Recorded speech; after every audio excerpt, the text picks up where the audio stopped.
হেফাজতের তরফ থেকে কিংবা ভিকটিমদের তরফ থেকে এখনো 2013 সালের শাপলা গণহত্যার জন্য যে মাস্টার মাইন্ড ছিল সেই দানব ফ্যাসিস্ট শেখ হাসিনার বিরুদ্ধে মামলা দায়ের করা হয় নাই।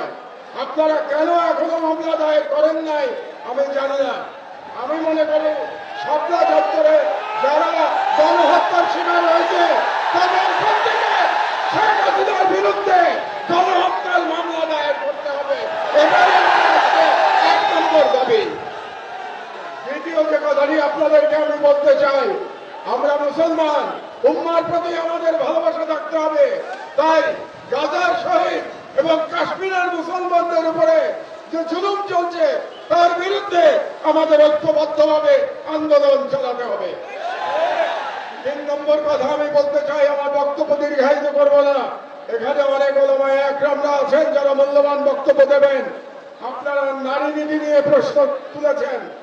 এ ব্যাপারে প্রথমে ডক্টর ইউনূস সরকারের প্রতি আমার একটি প্রশ্ন আছে যে আপনারা কেন অপ্রয়োজনীয় ইস্যু তৈরি করছেন? নারী কমিশন করবার জন্য জুলাই বিপ্লবের তরুণরা জীবন দেয় নাই, তারা জীবন দিয়েছিল বাংলাদেশকে ফ্যাসিবাদ মুক্ত করবার জন্য, বাংলাদেশ থেকে ভারতীয় আগ্রাসনবাদ মুক্ত করবার জন্য। কাজেই আপনারা সরকারে বসেছেন যাতে করে বাংলাদেশে আর ফ্যাসিবাদ ফিরে আসতে না পারে। আপনাদের দায়িত্ব শুধুমাত্র সেই সংস্কারগুলি করা যে সংস্কারের মাধ্যমে বাংলাদেশে ফ্যাসিবাদের পুনরুত্থানের পথ আমরা বন্ধ করতে পারবো।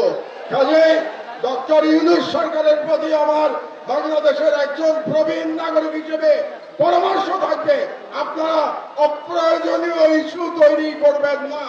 এবং আমরা দেখতে পেয়েছি আপনারা অনেকগুলো অপ্রয়োজনীয় সংস্কার কমিশন করেছেন। এই সমস্ত সংস্কার কমিশনের কোনো প্রয়োজন ছিল না। আপনারা রাষ্ট্রের সম্পদ এবং সময় নষ্ট করছেন। আমার অনুরোধ, এই সমস্ত কমিশন আপনারা বাতিল করে দেন। এই সমস্ত কমিশনের কোনো প্রয়োজন নাই। আর আলেম ওলামাদের কাছে আমার নিবেদন, আপনারা নারী নীতি নিয়ে লড়াই করতে গিয়ে বৃহত্তর লড়াই থেকে সরে যাবেন না। আমাদের বৃহত্তর লড়াই ভারতীয় সাম্রাজ্যবাদের বিরুদ্ধে লড়াই, আমাদের বৃহত্তর লড়াই ইসলামের জন্য আমাদের লড়াই। আপনারা যদি নারী নীতির মতো একটা ইস্যু দিয়ে আন্দোলন করেন তাহলে আমাদের যে বৃহত্তর আন্দোলন এটা ক্ষতিগ্রস্ত হবে। কাজেই নারী নীতির অবশ্যই আপনারা প্রতিবাদ করবেন, কিন্তু তার মানে এই না যে আমরা মূল লড়াই থেকে সরে যাব। মূল লড়াই থেকে আমাদের সরে যাওয়া যাবে না।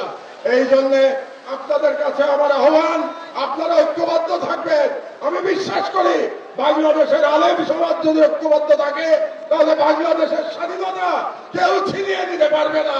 কাজেই যে কোনো মূল্যে এই হেফাজতের মঞ্চ থেকে বাংলাদেশের সকল আলেমদের ঐক্যবদ্ধ থাকার আহ্বান জানিয়ে আমার বক্তব্য শেষ করছি।